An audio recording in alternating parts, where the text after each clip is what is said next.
Bienvenue sur Voix de Sagesse, le podcast qui vous révèle l'essentiel des meilleurs livres audio chrétiens. Je suis heureux de vous retrouver pour ce nouvel épisode qui vous aidera à grandir dans la foi à travers le résumé de ce livre inspirant, Appelé à l'existence, de Bola Olivia Ogalinbe. On plonge aujourd'hui dans Appelé à l'existence, prières et déclarations prophétiques pour transformer votre vie. Un livre audio basé sur l'ouvrage de Bola Olivia Ogalinbe. Notre mission, si on peut dire, c'est d'extraire les idées clés sur la puissance de nos paroles quand elles sont alignées sur Dieu et aussi sur le renouvellement de notre pensée. L'auteur parle même dans la préface de « nettoyer la contamination du monde par la parole ». C'est assez fort comme image. Oui, tout à fait. Et l'idée centrale, vraiment dès le début, c'est que notre parole a un pouvoir créateur, qu'on sous-estime souvent. Mais la condition, c'est qu'elle soit alignée sur ce que Dieu dit. Oui, l'exemple du figuier desséché dans Marc 11, ça marque les esprits. Jésus qui dit qu'avec la foi, on peut dire à une montagne « déplace-toi ». Parler aux choses, quoi. Ça bouscule un peu notre façon de voir. Comment ça marche au fond? La logique derrière, c'est une logique théologique. On est créé à l'image de Dieu et lui, il a créé par sa parole. Donc nous aussi, notre parole, quand elle reprend ses mots, ses promesses, elle déclenche sa puissance. C'est pas de la magie, hein, c'est une question d'alignement spirituel en fait. D'accord, mais il y a aussi le danger, le revers de la médaille. Jacques, chapitre 3, compare la langue à un petit feu qui peut embraser toute une forêt, contaminer toute notre vie.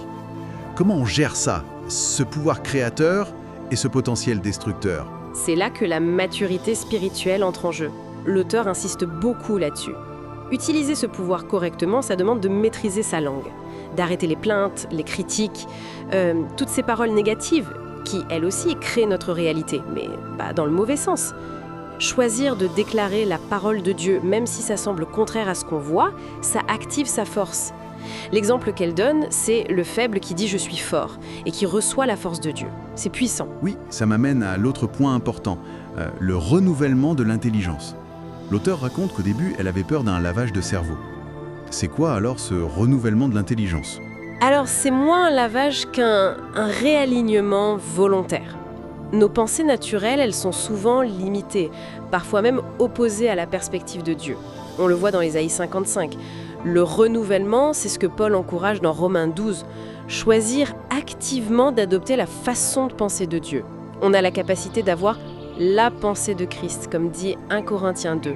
C'est un processus pour sortir de nos vieux schémas, quoi. C'est vrai que c'est fort. Il y a cette citation du docteur Lloyd Jones que l'auteur reprend. S'écouter soi-même, ça peut mener à la dépression spirituelle. Il faut plutôt se parler à soi-même, se prêcher la vérité de la parole. Ça change tout le dialogue intérieur. Exactement. Le but, c'est d'aligner notre imagination, nos pensées, nos paroles, tout ça sur la vision de Dieu. Parce que ces pensées, elles amènent la vie, la paix, pas la tristesse ou l'angoisse. Et le Saint-Esprit est là pour nous les révéler, ces pensées divines. D'accord. Et cette nouvelle manière de penser, ça ouvre la porte à comprendre notre autorité spirituelle, non?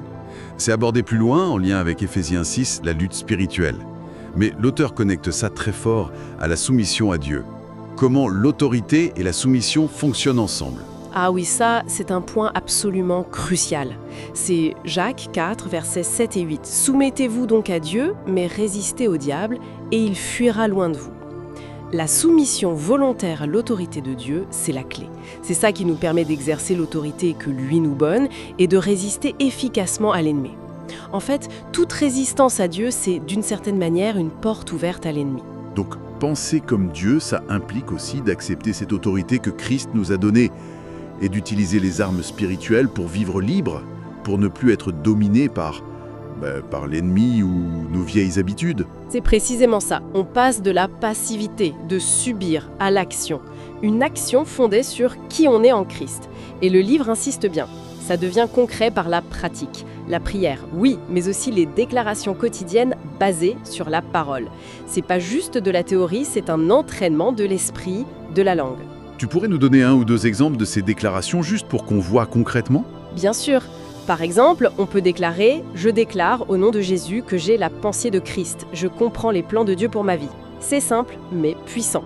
Ou encore, en lien avec ce qu'on disait. Conformément à Jacques 4, je me soumets entièrement à Dieu, alors je résiste activement au diable et à ses plans et il fuit loin de moi.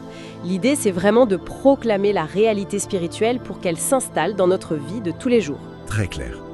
Donc, si on résume, notre parole, alignée sur Dieu, a un pouvoir créateur. Renouveler notre intelligence nous permet de penser et voir comme Dieu.